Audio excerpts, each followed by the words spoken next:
Good evening. I sent you an article I wrote about the fire that occurred last Sunday at the Asteri building, which is being investigated as arson. In the story, I showed evidence of a series of similar fires that had been set in the stairwells of the building in the days leading up to Sunday's conflagration. This incident was nothing if not foreseeable. I saw people in the street with their crying children, irate that a fire had been allowed to happen in the building 2 days in a row, wondering to an Asteri security guard why there are no cameras in the stairwells. It was a good question.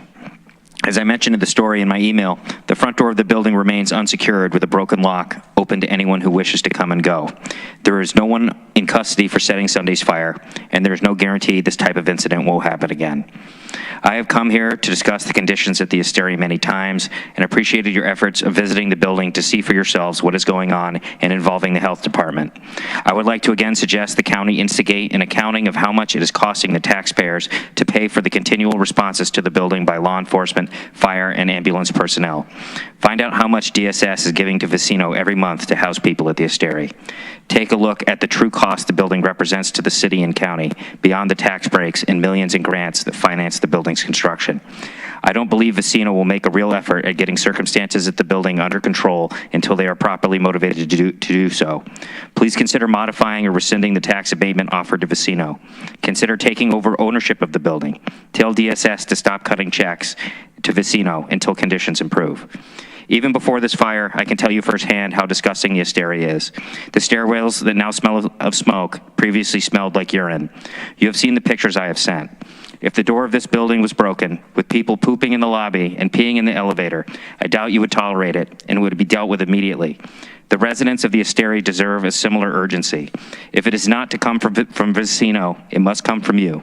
Please utilize your authority as lawmakers to get the situation under control and provide a safe place to live to the 180 households in the Asteri. Thank you. Every meeting, appreciate it. We've heard for well over a year problems at Asteri, and many legislatures have been there, and we visited it and we've inspected it. When I was there 5-6 months ago, the door didn't work, and now here we are 6 months later and the door still doesn't work. But my bigger issue is this is a taxing problem on the city. If memory serves, 700 calls to Asteri in a year's time, and plus fire and police. So my question is, does the city feel that they should be doing anything about this? Do you think the county should be doing about this? Do you think we should ignore it? I mean, what do you think we should be doing? Because this isn't good for anybody. I mean, I don't feel as though I can articulate city policy on that issue right now. I can say on a personal level, I think that the city and the county should be working together to address it. Okay, thanks. Mike Sigler. I had a similar question. I'm not sure the IDA can do anything, but it would seem to me that the city, I mean, it's in the city. The county doesn't have land use at all. I would think that if it was a nuisance property, the city could fine. And I mean, I'm more than happy to go have another meeting with the developer. That was kind of a funny meeting, but I'm actually surprised they haven't done anything. It doesn't seem like they've done anything. Like one would think, hire some security. The cameras in the hall seems to be pretty low-hanging fruit. But what I'm going to intend to do is I liked Zach's idea on DSS, and hopefully maybe we can do something tomorrow at housing to explore what the county can do, because I'm not sure how many avenues the county has to address this problem, but it would seem to me the city has more leverage than we do. But we'll take a look at it. And that's not hammering you. I'm just saying it seems like the city would have more mechanisms than the county does. Seldom is the day that I hear you guys envying our land use authority. There you go. It is not the solution to many problems that one would often wish it is, I will note. Greg. Yeah, I just want to address to my colleagues, and I think that there's some conversation that's taking place and in the works, and obviously Sunday's fire, tragic event. No property wants to go through that. No resident wants to have to be displaced, even temporarily. I do want to commend our county administrator and some other folks from the county who were responsive that evening to just kind of see what, if any, the county could play a role in supporting. It turned out that, you know, maybe the role is in further discussions later on and not an immediate need at that time. But this is a complex issue and not one that we can necessarily, I think, address in this body at this time. But I know personally, I think our county administration and other county departments that are involved are more than willing to be part of the conversations and hopefully part of the solutions. But we do need to be, I don't want to say patient, because that sounds like the government response, but these type of things will take a little bit of time, and it is a complex situation with the structure, the tenant mix, and all the different parties involved, the LDC, the DIA, the developer, the folks that have the eShy units, other folks that have supportive units in that facility. So it's a big group. And I think convening that group in some sort of meaningful dialogue will be taking place in the near future. So it's not being unaddressed, but it's maybe not being visibly addressed to the point in which some of my colleagues are asking for at the moment. If that's a fair summation. Mike Sigler. I mean, not to keep the city person here, but what are you saying is being done? Like you referenced our county administrator is working on this. What's he working on? Corsa, do you want to address that now or in your report, or not at all? I think there is conversation happening right now between us, the city, and also we have a meeting put together on Friday, and we're hoping that after Friday's meeting we will have a path moving forward in terms of next steps of action, which we will involve ACR and the state agencies that actually funded the project and also the property manager. So it's a bit murky at this point, but after Friday we'll have clarity in terms of which actions we need to take. Agenda. Right. This is unexpected and kind of off topic, but we've been hearing a lot about the Asteri building, and we met with a bunch of people like with your group, and it seemed like the supportive housing was doing okay, but there's still these big problems at the building. I didn't know if you had any suggestions on how we could improve those. I mean, I think it might be too big of a question today, but yeah, it's a big question for here, but I'm happy to talk about it offline. You know, there's a lot of smart people working on it right now. I know it's like not worked on.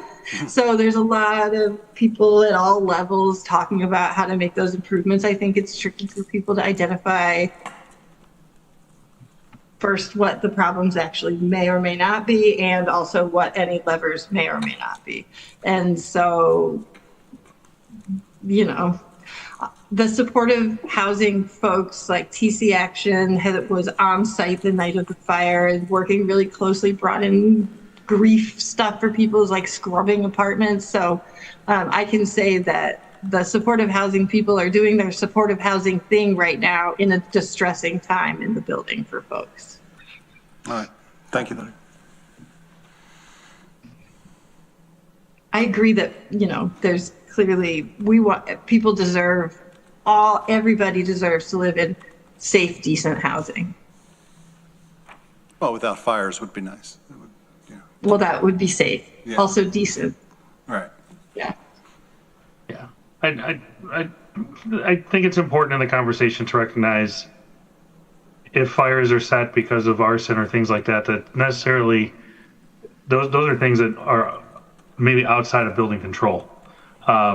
Right, there are obviously some supports that are needed, and I think to Lee's point, there are a right group of people trying to circle the wagon to get after this and to make sure that a transformative project like this doesn't become sort of a sore spot. But with anything new and anything to this scale, obviously there's going to be lessons learned, and we need to just keep working through it. And there's a time element, but obviously certain things need to maybe be done at a faster pace, and some things we need to be more reflective on. But I think it's important that we as a community remain supportive of the process and encourage, continued improvement before we, don't shine a positive light on this type of project. But it is in serious need of support at this time. But Lydia, I appreciate your thoughts and perspective, and again, thank you. And we're going to keep moving with our agenda. Pierre and Patrick, no, we had a discussion last evening about the Asteri building. And I just wanted to say the county would be very happy to work with the city to try to address issues there. You know, there's certainly been some unfortunate incidents and a pattern. We can do better, and hopefully we'll get there, but the county certainly would like to help. Where that situation is at. Before that, though, I just wanted to say thank you for the county recognizing that there is a role to play in helping us with Asteri. I think it actually goes beyond the county. I think it also includes the IDA. It's hard for me to imagine that keeping a facility the way they're keeping it, unhealthy, unsafe, that doesn't violate some point of agreement with regard to the abatement that was received. And I think that every single pressure point needs to be pushed. This has gone on for way too long. It's a serious situation. It's totally impacting our downtown. People are crying out for help. It's horrible for the residents who live there. One of the very first things I did when I became a council member is there was an open house at Art House, and I went down there and asked the manager there, what are you going to do to ensure that this situation is not replicated in the very core of our downtown? What will be different? And I was promised that there were going to be many, many, many more staff people who were going to be providing assistance to residents. And clearly, I think this isn't happening. And I'm really troubled by this. And I think it should be like one of the most urgent things that we are all dealing with right now. You know, I agree with you, and perhaps the IDA does have a role to play. We certainly have clawback authority if the project is not fulfilling its promises to the community. That's a really big stick, and using it, we might make the situation worse rather than better because we'd kick the financial legs out from under the project, but maybe that's part of the discussion. As I said earlier, we need better here. We really do. Alderperson Keel. Thank you, Legislator John. I just wanted to quickly emphasize my agreement with Alderperson Fabrizio. And I know that it's not a unanimous vote of the council, but at least, there's two council members who feel that the situation at Asteri needs some remedy. People need to be heard. And I would appreciate the IDA doing everything it can, to make sure that situation is moving in the right direction rather than the wrong direction. So I'll leave it there and happy to have further conversations about that. But thank you so much for coming. I would just note the IDA meets a week from today in county chambers, and the public has the opportunity to come and talk to us. If there's strong feeling that we should be more involved in Asteri, come yell at us. Yeah. 2. I get confused though because I have meetings at 1 and 2, and I always go back and forth. This is 2. Alderperson Brown. First, hi everybody. Sorry I was late. But I may have missed it. And so when I hear talk of Asteri, I'm hoping in this, I'm not just worried about the tax part of it. I'm worried about the people who live in there, which was a setup for them. So what are we doing to make sure we don't set them up again, right? Because they are the ones, it looks bad to us when we look at it and we see it, but they're living in it. We have, and this is not a conversation we had before about Art House. And we continued to use the same organization to do the work in that place and counseling to help the individuals, and we also use the same casino. So what I want to do is this whole thing from beginning to now was a setup, and it should have been I hope our focus is not only about poop and all the things that are uncomfortable about human conditions and who they are. because we'll forget that in a minute. So I'm more worried about what happens for these individuals. Why would we put them all in the same? Anyway, that's another conversation. So hopefully that's part of the conversations too. Thank you. Any first-time speakers before I take repeat hands? If I could respond to that, Sure. Phoebe, I agree with you. You know, this is about the people. And I bristle a bit when I hear the phrase housing first. I understand the impulse and that we need to provide housing for people, and that's critical and it's essential to getting to another level. But as soon as I hear it, I always say, what comes second? Mm-hmm. Because you can't just give people housing. There have to be the supports around it to help people succeed. And it doesn't look like that happened here. Yes, it is about the people. I think we can do better. And I want us to. That what we didn't figure out is you don't lump everybody with different issues in one place. And that should have been in consideration when we talked about building a conference center with housing connected. So I just think, like, let's really concentrate on that. I'm confident this can be a successful project.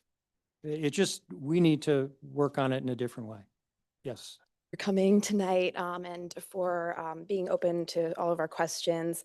I do agree about the urgency of the situation at Asteri. I do agree with Alderperson Brown that we need to make sure that we're putting the most vulnerable people here first. And I do have some concerns that potential solutions could lead to over-policing. And I agree that, you know, in order to provide this housing, we also have to provide support. So I just wanted to ask maybe what is in mind for different types of support that we could go forward with that could maybe be feasible at the county or city level. Well, certainly you have to look at the individual level. The project that's going in, and I've lost the name of it, on the corner of Meadow and Seneca, the group from Albany. The Meadow, thank you. That model is really exciting to me in that it's trying to provide specific targeted services based on the needs of the people involved. And that's the nuanced look that I think we totally missed in the housing surge and just finding people housing, getting them in apartments, that you need to address that. And, you know, it can be drug treatment, it can be job training, it can be, you know, assistance with getting daycare. What is it that these people need, not only to have a roof over their heads, but to have it be sustainable, you know, and it's in all of the above. But somebody's got to be doing that sort of analysis and assessment at the outset, my view. No, I completely agree. And I think that with issues, like crime and Asteri, it's important to target these issues at their root. And that's by providing these supports and services. The one thing I would just like to say is that I would be very against, policing nonviolent drug crimes and the over-policing of people with substance use issues. Thank you. Seeing no further questions for the legislator. Rich, thanks for being here this evening. Thanks. Thank you for your report. Thanks for having me. Evening. Thanks. Thank you for your report. Thanks for having me. With that, can I please have someone move the May 7th Common Council minutes, moved by Alderperson St. Perez, seconded by Alderperson Matos. All those in favor? And that carries 10-0 with Alderperson Shapiro absent. Now we'll turn to statements from the public. We got a full house, so we have 2 minutes per speaker. First on my list is Zachary Wynn. Zach, as you know, you have 2 minutes once you begin. Thank you. Good evening. I sent you an article I wrote about the fire that occurred last Sunday at the Asteri building, which is being investigated as arson. In this story, I showed evidence of a series of similar fires that had been set in the stairwells of the building in the days leading up to Sunday's incident. This was reminiscent of a fire that occurred in a stairwell just after the building opened last June and several arson fires that occurred at Vecino's other property, the Art House. I recall coming before you a year ago, the month before the Asteri opened, anticipating the struggles the building would go on to have and asking for the city to address any issues that arose as quickly as possible.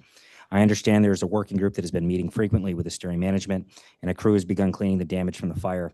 Yet the party responsible for the fire remains at large, and there's no guarantee that there will not be another incident of arson. There is more that can be done to bring the circumstances at the building under control. The area around the entrance has become uninviting to many, and like the elevator, the Green Street parking garage, often smelling of urine. The bench in front of Cinemopolis has been removed, likely due to people often sleeping on it. Break-ins of vehicles at the parking garage have become frequent, with one occurring this afternoon.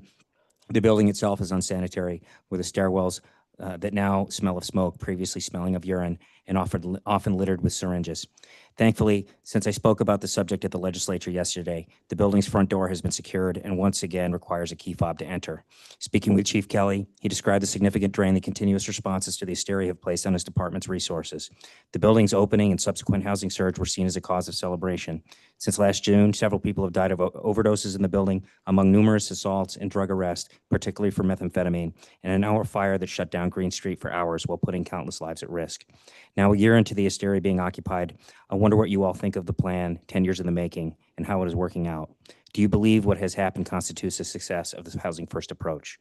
Please do what you can as elected officials to bring order to the situation at the Asteri and accountability to the Vecino Group.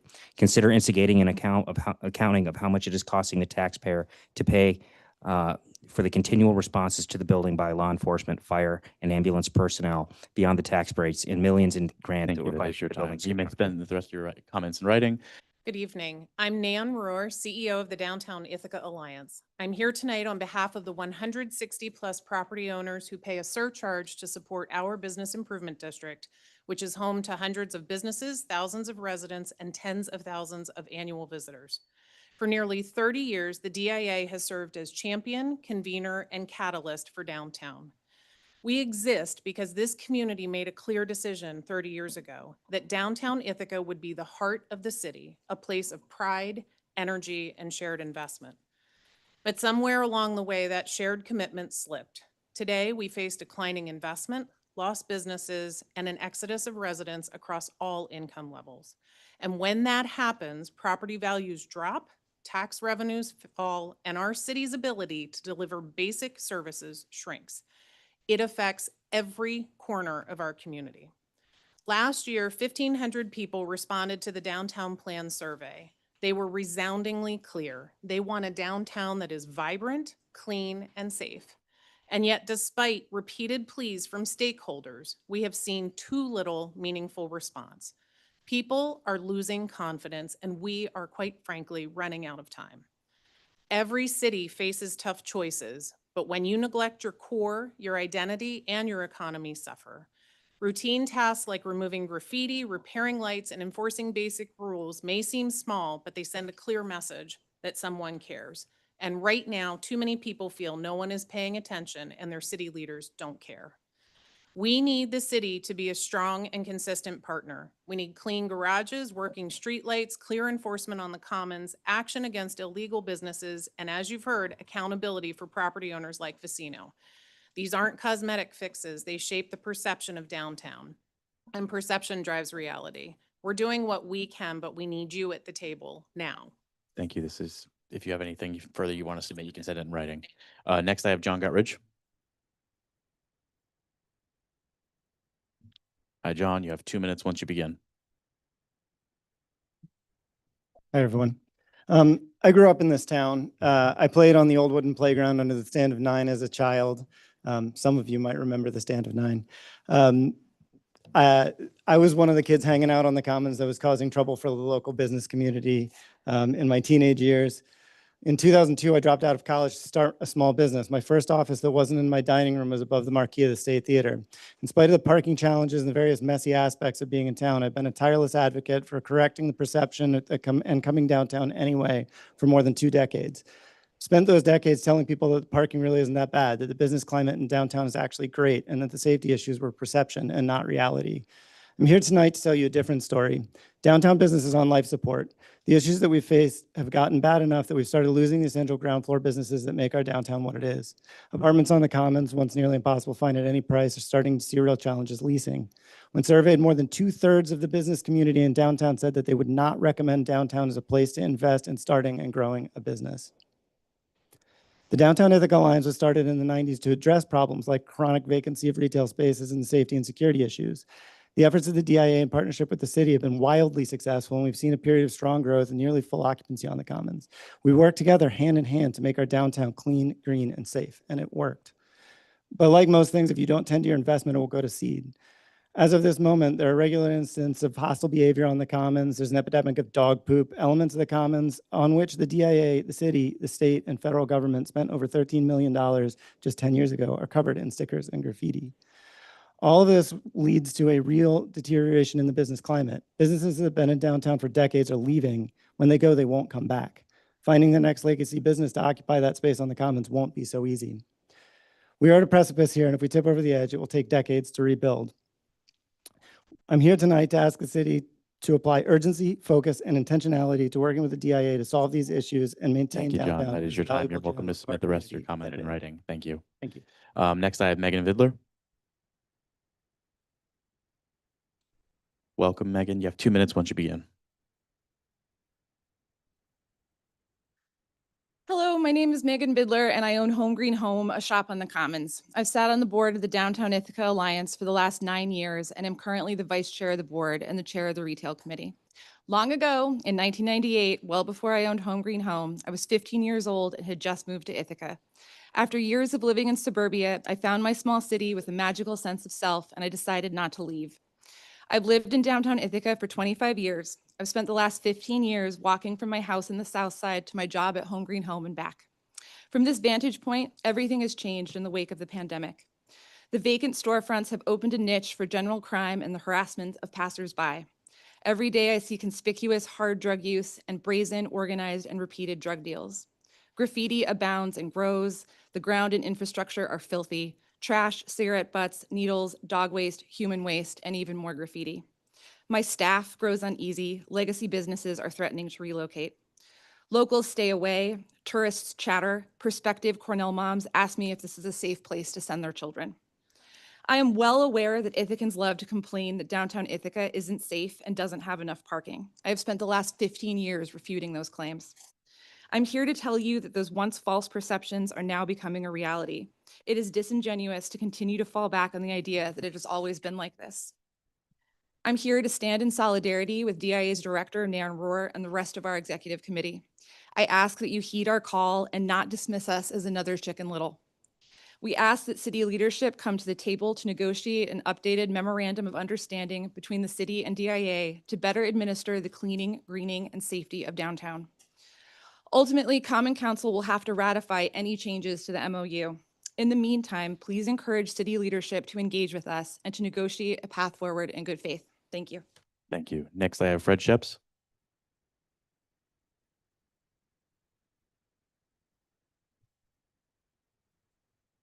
I didn't hear me. Oh, I must have been waiting. too mumbly. My apologies. No Welcome, Fred. You have 2 minutes once you begin. I'm Fred Sheps, 104 East State Commons. I'm here as a DIA board member, as chair of the DIA Business Retention and Development Committee, and as owner of 104. In terms of business retention and development, we want to do our part to grow city revenue. The bottom line is revenue growth has to happen if we're going to spend more money, and if we also want to hold the line in terms of the residents who are just overtaxed. We're part of also the downtown neighborhood plan approved by you in November 13th, 2024, right here in this great space. And the DIA, a Business Retention and Development Committee, is all in. The vision of the vision, the mission, goals, the desired results are all there. We need to agree on operations. We need a new MOU for 2025 and beyond for what the bid has become. Focus on how we operate together, what we each are committed to delivering, and to which we will hold each other accountable in delivering measurable results. We started out, in 1997 with a couple of key things: safety and security, in terms of the city providing that, clean and inviting streets and garages. In turn, the DIA made a commitment to enable the downtown to become a vibrant place to shop, work, and so on. Safety and security um, in the business district is focused on maintaining public order. It's essential today as it was then. The pedestrian streets that make up the commons are city streets, the only pedestrian streets in the city. In 2008, when I first arrived, two wonderful people, a male and female. Thank you. must That have is your been my- time. I apologize, but you And may we submit the spent rest of your comments in writing. The comments. Thank to you. Thank Next, I have Lisa Swayze. Welcome, Lisa. You have 2 minutes when you begin. Hi there, I'm Lisa Swayze. I'm the executive director of the new nonprofit that includes Buffalo Street Books, Ithaca's community-owned independent bookstore. I know how hard it is to keep a small business alive downtown. I'm a huge fan of this city, and I've supported it by volunteering in various ways over the years. And I currently serve on the Downtown Ithaca Alliance Board for the same reasons, because I care about this city and I'm willing to do some of the work to make it the best it can be. By the way, I also live downtown. What I don't understand right now is when 80% of constituents surveyed earlier this year told us they have serious reservations about downtown being a good place to invest. When we have a downtown plan in which 1,500 of our neighbors told us exactly what they want from our downtown. And when the DI staffs have brought their efforts to bear in so many ways to try to support these goals our neighbors have for us, why is so little happening from the city side to prevent things getting worse and to work together with us to make things better? We already have the downtown plan and the DI survey to work from. In addition, we've provided a draft MOU at the request of the city and have twice heard no response. As a city resident and as a person running a business here, I'm dismayed and I'm incredulous that we are not seeing concrete action from the city administration. I totally understand that there's a lot of priorities to balance and, there's staffing issues. I really, really do understand those things, but I don't understand this delay in addressing downtown challenges, especially now that we are already well into tourist season. I'm asking for that to change, and I'm pledging my own effort and goodwill to make that happen. Thank you. My next speaker is Laura Larson.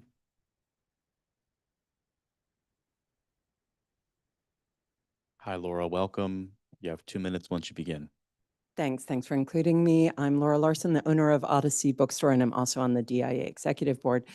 I came back to Ithaca. I grew up here. I came back in 2018 to open a business, and I tried to figure out where. And to be honest with you, even in 2018, people were like, I don't know, the commons, things are not so great. But I remembered growing up here in the 70s, I love this town, and it was full of a lot of different varieties of things. And I thought, I want to make this go. I want to be a part of maybe making it better. And then COVID happened, and the problem isn't just that things have gotten worse, it's that the way people shop has changed. And I bet you all know that, right? Everyone wants to stay at home. It's super easy, right? Why come out? So you have to, as a business, it can't just be as good as it used to be. It actually has to be better. And I understand as a business person that I have a responsibility to help create that experience. But I can't do it alone. No matter how nice a garden I build or how nice a bookstore inside, if no one wants to come downtown because they don't feel safe, they're not going to. And I think about that when I go to Cinemapolis. I think about that when I'm on the Commons. So it isn't just enough to have it be back the way it used to be, which was already a problem. We need to make it even better. And opening a business is a really scary, difficult thing. And who is going to invest in that when it isn't just the challenges of running that business? It's actually the challenge of having to overcome not only your own issues, but those of the community in which you're trying to be a part of. So I sit here as a part of the board, understanding that it takes all of us together and that we're just interested in working with other people to do our part, but also partner to make this a better space for all of us, because as good as it used to be actually isn't even good enough anymore. It actually needs to be better. So thank you. Thank you. My next speaker is Ben Sandberg. Welcome, Ben. You got 2 minutes once you begin. For those of you who don't know me, I'm Ben Sandberg. I'm the executive director of the History Center. I was also the previous chair of the events committee for the Downtown Ithaca Alliance, and I'm now the chair of the operations committee. I want to be really clear in support of the urgency and the sort of intensity that you're hearing tonight. It is reflective of our downtown stakeholders across a variety of different demographics and audiences. But I also want to put forward an example of everything working right. That we had a really scary incident at the museum several months ago where someone having a mental health crisis locked a bunch of 5th graders into the museum that were there on a field trip, wouldn't let them leave, and had even grabbed a child as they were coming out. In responding to that, we had a police officer who happened to be on the Commons, who was able to help in that immediate moment when we were unsure of the threat of violence, and then was able to transition that to the Reach workers, and a specific shout out to Frankie over at Reach, who was then able to take over, help de-escalate further, and then provide follow-up support. And that, of all of those pieces working together, was this window into, what consistent care, where and when appropriate by the right agencies, took a potentially really scary situation and de-escalated into something where everybody was able to get the care and support that they needed in the aftermath of that mental health crisis.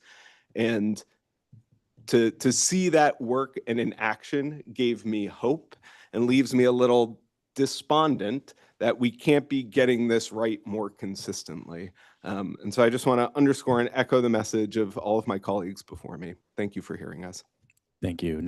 I'm concerned that the Common Council here is committed primarily to the jungle people and to academics and activists and not businesses and housing providers. I think you're focusing on the wrong narratives that will continue to increase the problems that we have and not solve them. Common Council is not representing the needs of the community that actually produce, and it's catering to fringe ideological voices. Common Council members largely have no business experience. Those of us who have the most important input don't have time to sit on this legislative body. We are too busy working. Margaret and David cannot be the only voices listening to the working community. Activists also have undue influence because they can afford to dedicate so much time to their causes, and they pay no consequence for their time invested in these activities. You need to all be reaching out to the producers, business people, entrepreneurs, housing providers of this community, and engaging with us and being open to the opinions you might now be adverse to. Stop making business owners and housing providers the enemy. Taxes, regulations, central planning departments, and their constraints, the requiring of licensed city and plumbers and electricians in the city, which obviously isn't necessary since all other municipalities around us don't have that requirement, significantly raise prices to repairs. That is something that the Common Council could address to stop the monopoly on plumbing and electric providers so that prices could go down and repairs and renovations could be easier to get done. I also want to support Ken for his proposal to the STR amendment. That's really smart. Just cause like rent control and right to renew, which is really right for renters to ignore legal contracts, makes running businesses more fraught, more expensive, Thank more you. That risky. is your time, but you may submit the rest of your comments in writing. Hi, Mike. This is Mayor Quintalmo. Can you hear me? Yes. Can you hear me? Yes, I can. You have 2 Hello? minutes once you begin. Okay. First, I'd like to say thank you for letting me speak tonight. But I would like to say I believe you all are foolish.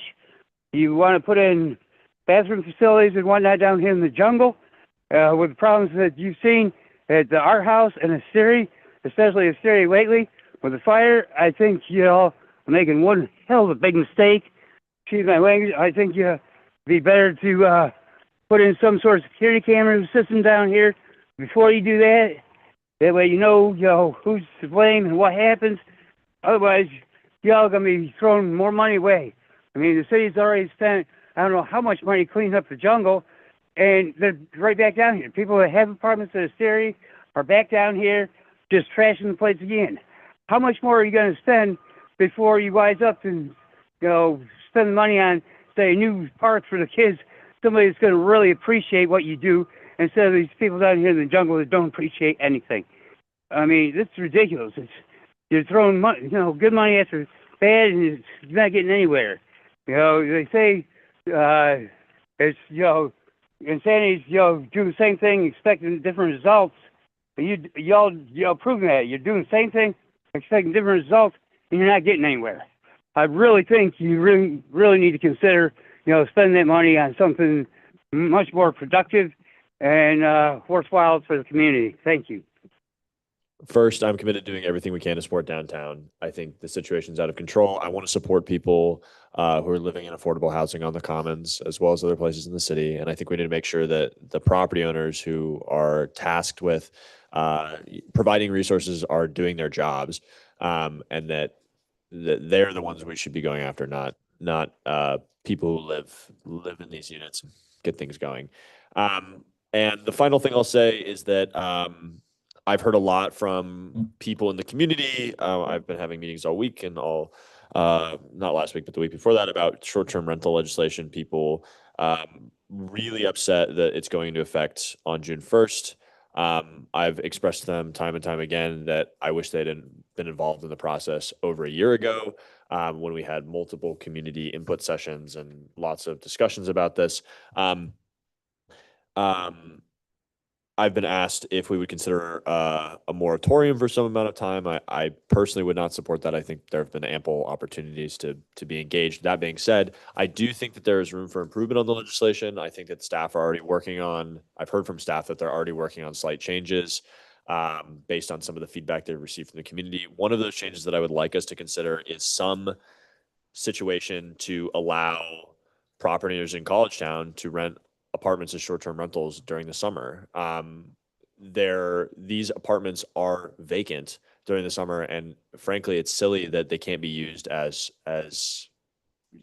quasi hotel housing for additional tourist traffic during the summer. I think that'd be great for College Town. I think it'd be great for the Ithaca community. So I would really love for us to consider how we can make that happen. I understand there are regulatory burdens, but it's just a wasted resource for our community, and we could really make sure that we have additional capacity for increasing sales and increasing traffic both downtown and in College Town. So thank you. Those are my comments. And as always, anybody in the community who's interested in learning more or sitting down with me, feel free to reach out. Alderperson Kumar. Yeah, thank you, Alderperson Keel. I agree that we should be supporting businesses downtown, also in College Town. And I do look forward to generating and moving forward with revitalization plans. I think as a council, we should be allocating considerable resources towards this, especially after hearing from so many small business owners tonight and how much exponentially worse that the problems have gotten. I do take issue with some of the rhetoric that we've heard here tonight. The jungle people, not grateful for anything, don't contribute to the community. I just want to say, I don't need anybody to be grateful for the services provided by the city, but I do need them to be there in case myself or a loved one were ever to need them. These are for our most vulnerable Ithacans, and most of us are probably a few life circumstances away from losing our housing or losing our jobs. I want to thank everybody who came out to speak tonight. I was expecting Zach Wynn's horrifying stories as usual, poop and dupe and all that. But I also was really glad to hear the conversation about CTAP no longer being needed. And I look forward to doing more work around that. And then I was listening to most of the people who spoke about the commons and what's happening with the commons, and I sort of did a trip back and remember coming to Ithaca and remembering, yes, it was busy on the commons and a lot happening, but I also witnessed it lose a lot of business before Asteri, right? And before what is called, and so I also thought back, like I was speaking to somebody today and was talking about how when I moved to Ithaca, I felt like I had found the land of milk and honey. Things just worked out perfectly. Everything just was going great. It's just a beautiful place. And I had the same sentiments as many people said tonight. What a liberal, beautiful place it is, until the blinders came off. Right? So there's some stuff in here that we got to do a lot of work around, right? Because I also remember the first robbery that I seen in Ithaca was on the Commons. That was 30-something years ago. So it's not something new that we should be talking about. I mean, we want everybody safe. We want everybody secure. And we want to talk about, you know, and I also thought about growing up in Harlem, how these issues became, you know, a big issues for many of us. How now that, you know, what is happening in Ithaca is happening a little bit everywhere. And now it's more flagrant in Ithaca. It used to be hidden. So anyway, let's just work together so that we can have that commons that we are asking for. And there's so that I just kept thinking about Harlem and how it related to a lot of the things that are starting to happen here in Ithaca. Next on my list is Alderperson Haynes Sharp. Thank you to everyone who came tonight. And I found that the comments very sobering, you know, and very thought-provoking.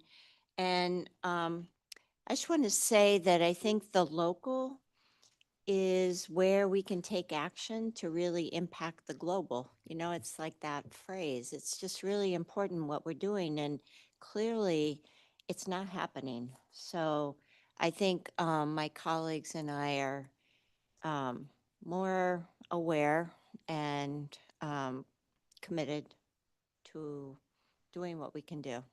It sounds like the MOU needs to be, you know, something that we help make happen. So, thank you. On the note about downtown and the folks from the IDA Executive Committee, yes, I hope the city delivers and work to make sure the city delivers an MOU, which I understand is in negotiation right now, that reflects the sort of complex needs of our downtown, and that, and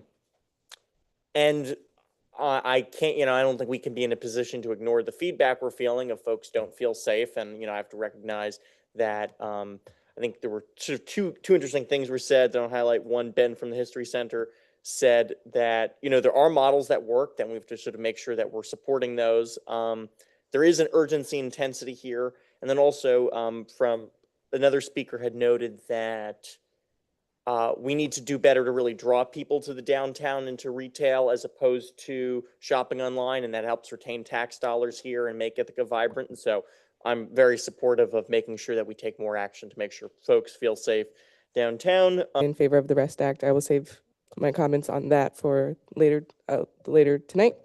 And in regards to the Ithaca Commons and the business owners and DIA board members coming, thank you for that. I think this just continues to show the need for reimagining public safety, the need for being creative on how we can work together and work as a city to not police, but provide support and services to our most marginalized communities.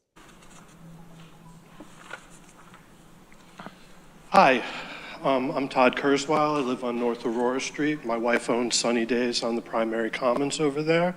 I'm here to talk about Asteri, the Green Street redevelopment project. Could you come a little closer to the mic, and you can raise it if you want? Yeah. Both Thanks. Eastern, Western, and Central, and the community impact about that. I really think that if you have any strings to pull with the projects that you have approved in terms of auditing or looking to see if they are meeting their requirements, that you pull that trigger. I was watching the city council meeting last week, and the Ithaca meeting, and Rich John was there, and he said maybe that would cause more problems than good. Well, I'm telling you, the greater good for this family who's been impacted by the Green Street redevelopment project since 2019, both at the Rothschild building and now in Center Ithaca, especially with the action in Home Dairy Alley and the action of the residents changing the paradigm shift of what's going on right in front of my store, you really need to take action. I believe this entity changed their application for subsidized economic development because of the impact of the Rimland project on our business, and then be that the applicant had to attest that it wasn't going to hurt anyone on site or that none of their tenants were going to be hurt by it. Well, That didn't happen. We sued him. He lost. He had to pay our lawyer $30,000. Not that we got any money, but we got something done and stood up for ourselves. I was an elementary school teacher for 32 years in the South Seneca School District. There is no way you would clump people with multiple issues who are low vulnerability into one building. It's just not the way things work, especially without safety nets that are there. My family probably won't be able to continue their business. The difference downtown is stark.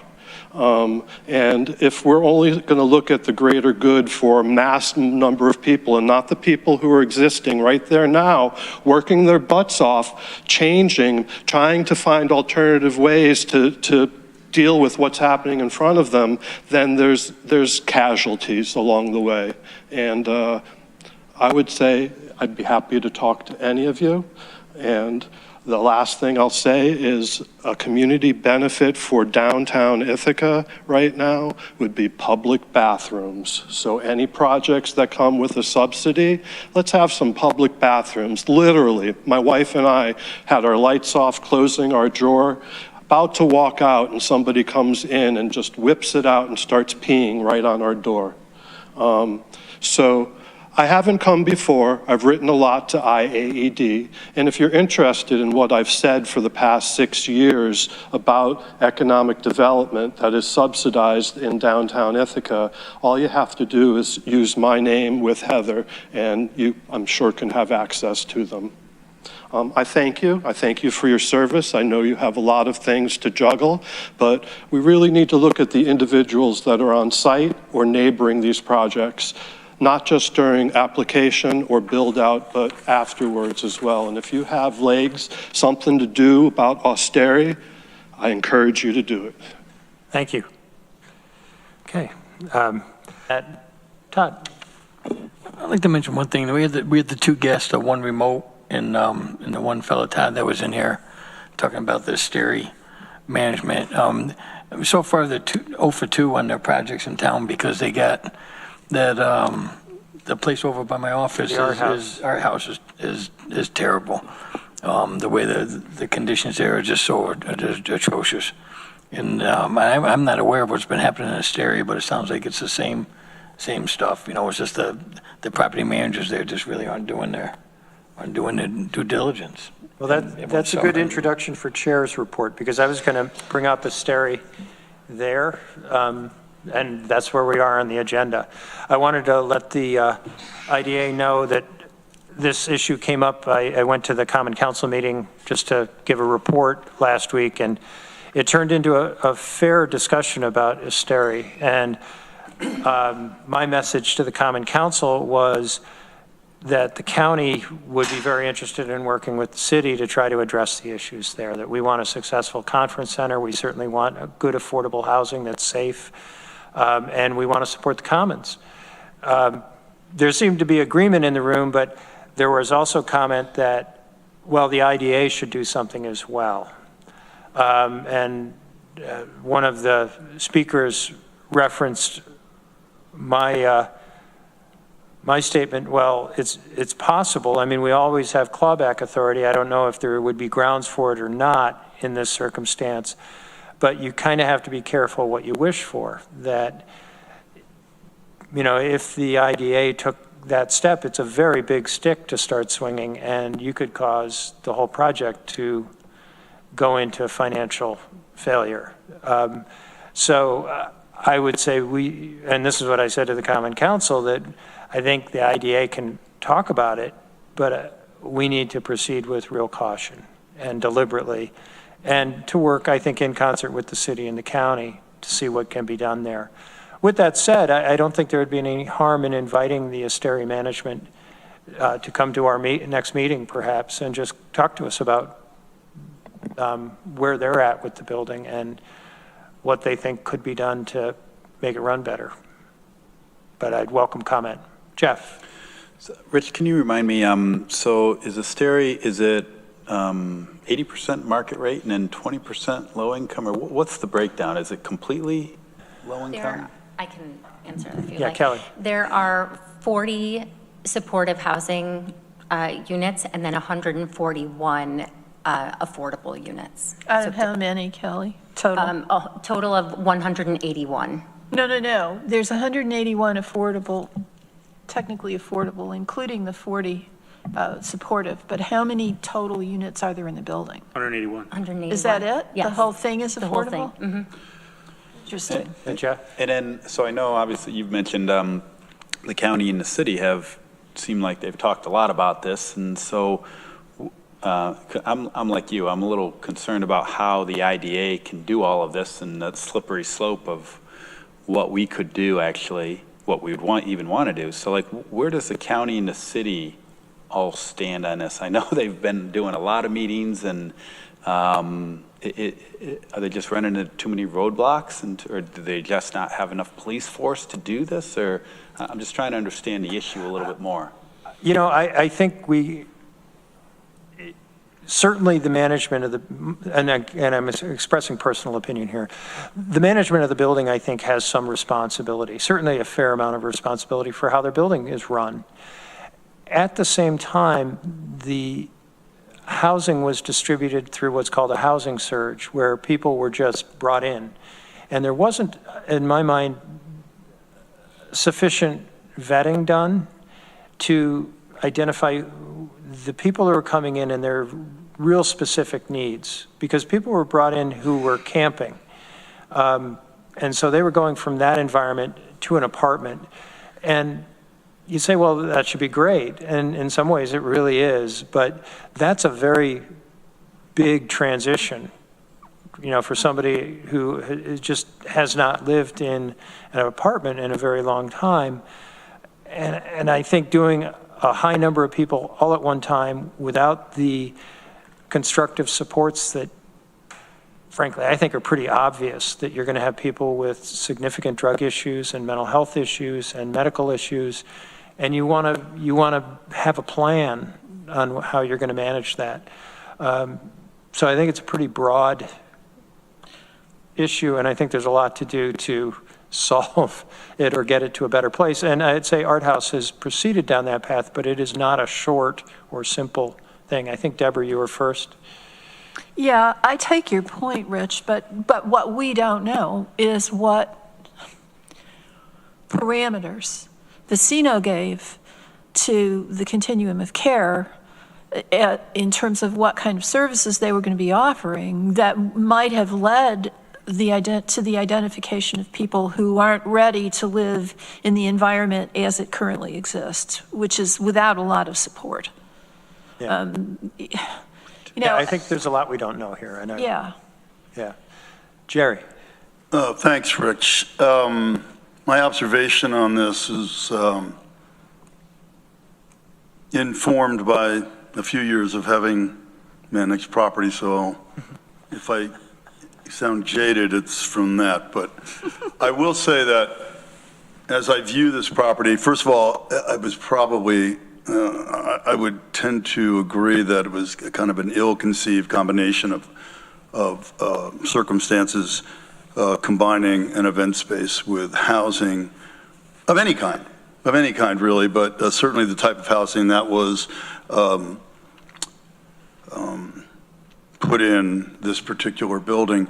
And so you have a management team that runs the event space, which is struggling to, to do well there because of the circumstances, and probably the lack of proper management, because it's really two different kinds of management that are needed for that population. You have the management that's required for the supportive, and that's an entirely, as many of us know, an entirely different approach than what the affordable component is. And to Deborah's point, I have no idea what parameters were outlined and who said what. But I learned a long time ago that the worst time to find out you had a bad tenant is after you put them in. And I learned that screening was a hugely important part of putting people, the warm body approach is a sure path to failure. So again, I don't know, I can't answer that question, but what I do see is a management team that may well be misaligned with what the building needs, and maybe even have at least one hand tied behind their back with what they're allowed to do. Greg. Thanks. I think it's important to sort of maybe level set and be careful on a few assumptions without the facts or people here to defend those facts. There's 181 units. Not every single person in that building is a problematic tenant, right? That I think is the first thing to remember. Second, there needs to be a level of personal accountability. The management team is not defecating in the stairwells, right? They're not setting fire. They're not doing those things. Those are either tenants or guests of tenants that are doing those type of things. So is that a management issue, or is that a personal responsibility of the tenants in the space in which they live? I don't know. Some of the security concerns, accessibility, those type of things, absolutely those are management issues. There's 40 units that were part of the housing surge that was led by the Continuum of Care, which has an extensive process and meets with pretty much every service provider in the space to make sure that the people going into those units were the right people to go into those units. I think it's really important that those 40 supported ESHI units, which are supported by TC Action, the challenge that we have is we can't separate those out of the 141 other units, right? So where is the issue actually lying? Is it with residents of those 40 ESHI units, or is it with residents of the 141 other units that may not have the same high level of support and high touch points that those 40 units have? Because TC Action in that building has a high degree of personalized touch points with those 40 ESHI units. There's 141 other units also in the building that don't have the same resource on a regular basis. And so I think the question we need to ask is, who's responsible for services? Trash, cleanliness, alarm systems working properly, roof working properly, heat and AC, water working properly. Those are management company issues. The mental health, the food and shelter stability, the ability for some tenants to say no to someone in their life. No, you can't come in here. No, you can't take over my apartment. Are those management company responsibilities, or are those responsibilities of nonprofits, which in our community are not as well funded as they need to be to meet the full demand which our community has? So I think it's very easy to point to Vecino in many instances, but I also think we need to take a step back and say, how really did we fail residents of this building? Should we have insisted on greater community support, and should we have funded or supported that funding for greater community support for some of those residents? It's a very complex issue, and I want to be cautious. Does Vecino have some things to work on? Absolutely. I think every landlord probably has something to work on and some way that they could improve their property management. But I think that this is a very unique one, and I want to be careful, because it's not like the management company, again, is just dumping trash down the hallways. There's a level of personal responsibility, but also there's 141 units that may not be supported in the same way as those 40 ESHI units that we have in there. And so it's a very complex situation. It's a very volatile situation. And I think it's just, I think it's unfair to hold the developer so accountable and not hold the municipal and not-profit funders accountable for providing more service to a vulnerable population. I generally agree with your comment. I'd say certainly, probably most of the tenants there are fine. You don't need very many disruptive tenants to throw the place into turmoil. I don't know who was first. Duxon? Go ahead, Doug. I think that's really well said, Greg, and thank you for saying that. Just to give some city perspective, personal perspective, I understand that there are concerns about combining those things together, but I'm still very supportive of doing so. I mean, to Greg's point, when my colleague and I toured the building last year, there were a dozen, I think, residents who commute to Cornell from that building. They may not be there because of the conditions now, but that's exactly the type of person that we want there, someone who can be right at the bus station, or the bus stop rather, and take the bus to work. And so, again, to Greg's point, Vecina has more work to do. The service providers need more work or support. But I think the concept was sound, and I still think of the project, for all its ails, as a miracle of collaboration, because between the chamber and the various municipalities and nonprofits, the fact that we got a new garage, housing, and a conference center was miraculous, and I thank the previous IDA for supporting it. The IPD does respond, IPD and IFD and Bangs responds to every call. And so despite the fact that they are short-handed, they do go to they respond to everything that happens there. The city has, a building inspection responsibility for it to be like a safe building that conforms to code, but does not get involved really in property management. We kind of just assume that a landlord, property owner, is self-incentivized to manage it in a good way and to keep the conditions up and the quality of the building high. And we've had two experiences now where we have to question Vecina's commitment to that, or their competence or something.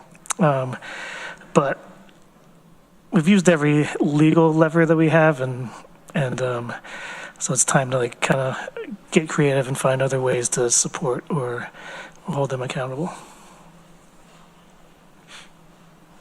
Okay. Anybody else? Deborah, yes. Yeah, several things.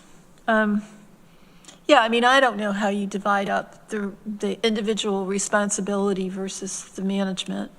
But I'll tell you whose responsibility it should not be.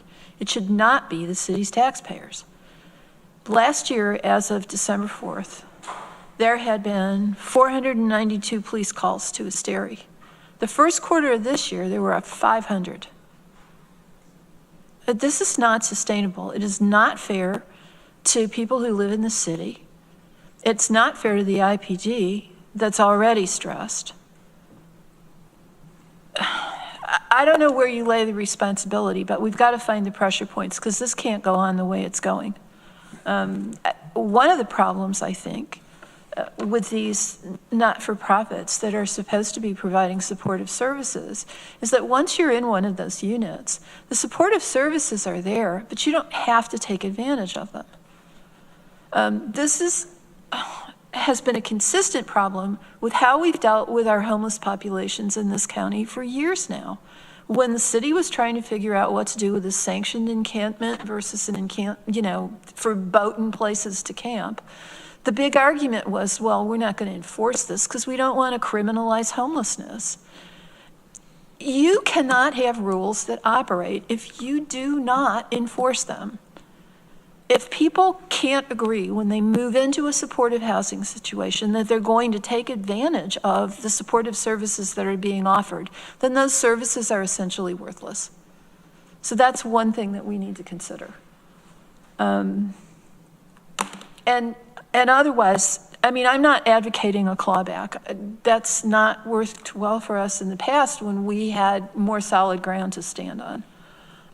But I would say that if I were going to be on this board for the foreseeable future, which I'm not, I would think 2, 3, 4 times before I would ever extend pilot incentives to Vecino again. Okay. Jeff, go ahead. Russ, I was just going to ask you, do we have any authority to claw back if we did? Like, how would we even do that if we even wanted to consider it? I'm not advocating that we are. Attorney-client privilege. Yeah, maybe we should be going to executive session if we were going to get legal advice. That's fine. But yeah, I was going to suggest that we wait. Okay. Yeah, so we are going to go to executive session if that's the will of and perhaps we could consider that question then. Got it. Yeah. Jerry. I just would like to respond to some of what was said, both by Greg and Duxon and Deborah.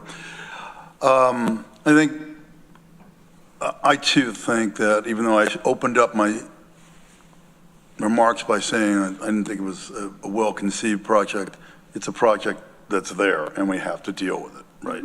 That's absolutely true.